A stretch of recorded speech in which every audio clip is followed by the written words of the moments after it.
Well, I think there's a variety of answers to that. One is that one pathway in is the diagnosis that the desire for deep meaning and also deep responsibility is there and valid and in everyone, and to be encouraged and recognized. So there's that. And then there's a serious discussion about, I would say, about love and truth and the pragmatic utility of both, and both as expressions of faith. Because you can't say, well, there's evidence that love, in the broadest sense, is the most effective manner in which to orient yourself in the world. You could make a counter case that it's power, for example. And you can't prove that speaking the truth is for the best, and partly that's because people get into trouble for speaking the truth all the time.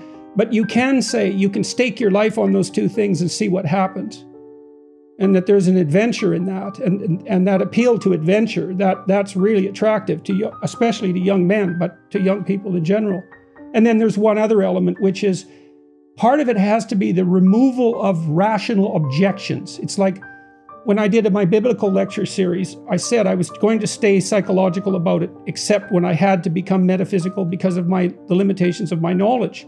And so I was trying to make sense of it. It's like, how can you have a relationship with this book that makes sense, so that you're not crucifying your reason, but using it alongside of you, and so that it's not mere, let's say, superstitious foolishness with regards to your axiomatic presuppositions of the form that the rational atheists criticize so effectively.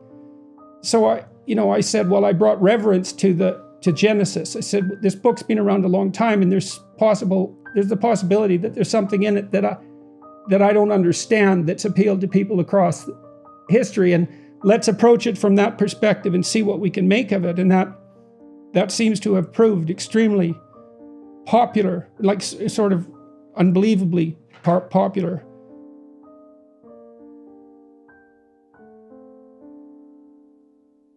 Okay, so I'm going to make a segue from that. So I had been playing with some ideas here recently that if you guys don't mind, I'd like to run by you a bit. And I've been thinking about what people might mean when they talk about God. And I want to tell you how I got to this point first.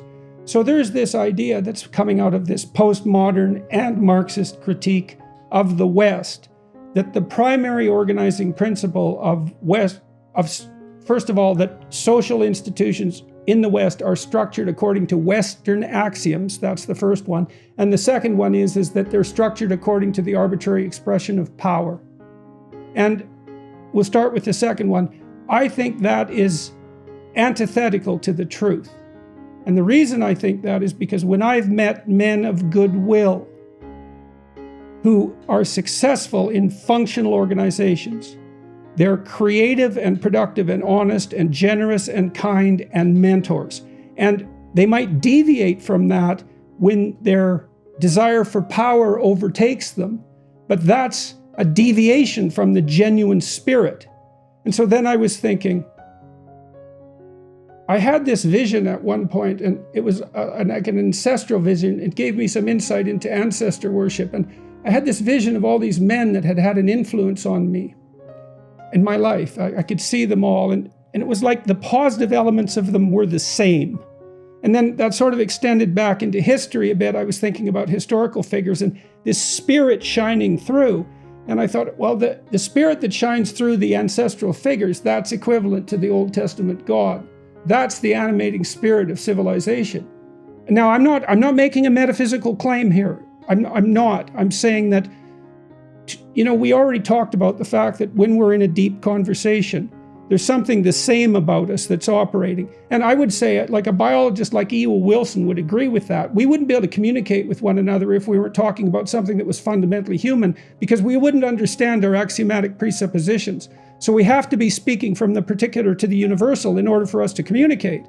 So the question is, what's the nature of the spirit that inhabits you when you're doing that? And then I think of it as this benevolent spirit that operates through history. It's responsible for the golden thread of philosophical conversation down the ages. And that would include the spirit that wrote and arranged the Bible, operating in different human beings. And that's a nod to the notion of its divine inspiration.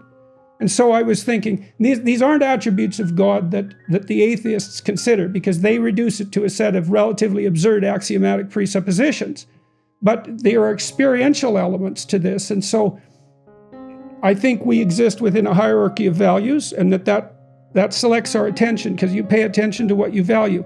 And there's a unifying tendency in that hierarchy of values, because it has to be unified, because otherwise you exist in contradiction with yourself and everyone else. So there's a tendency towards unity. So that's part of this paternal spirit. I think Mircea Eliade made much of the war of gods in mythologies. It's a very, very common theme. And what happens is the gods war, and one god comes out as superior. He's the dominant god. And I thought, well, that's associated with the moving together of tribes. Each tribe has its own narrative, and it's represented by a set of deities. And when the tribes unite in conflict and cooperation, their religious stories fight in abstract space. And there's this proclivity across time for that to organize itself into something like a unity. That's the origin of monotheism. And that's the spirit of God as well. And then I thought, I won't go through all these attributes, but because I can bring them up one at a time. But then another one is, I was thinking about this common trope in American sports movies, and I'm pointing to them for a particular reason. When you're engaged in a sport, you're trying to hit a target. And if you do it well, then everyone celebrates you. And that's the opposite of hamartia. That's the opposite of missing the mark. And so there's this collective celebration of the tendency of excellence in cooperation and competition to hit the mark. And everybody celebrates. That's worship. Everyone worships that. They don't even notice it. That's the same spirit. And then there's this movie theme, and the Americans are very good at mythologizing this sort of thing. So you imagine that the victorious quarterback is carried out of the stadium on the shoulders of his teammates, supported by his school and the town in triumph, and the cheerleaders are waiting for him. And you think, well, why would men elect one of their members to be the most attractive? And the answer to that is because that's how you see the path. It's something like that. And that's a manifestation of the same spirit. That's not power. And so this thing that and then I'll close with this. One of the things that really hit me when I was doing my Genesis lectures was the realization that the word Israel meant those who struggle with God.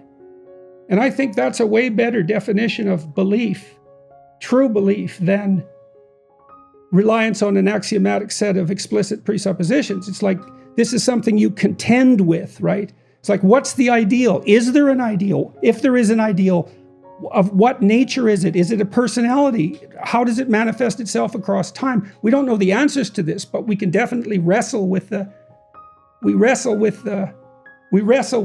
And that's the right pathway, I think, is the wrestling, rather than the dogmatic insistence that a particular, that's a lot.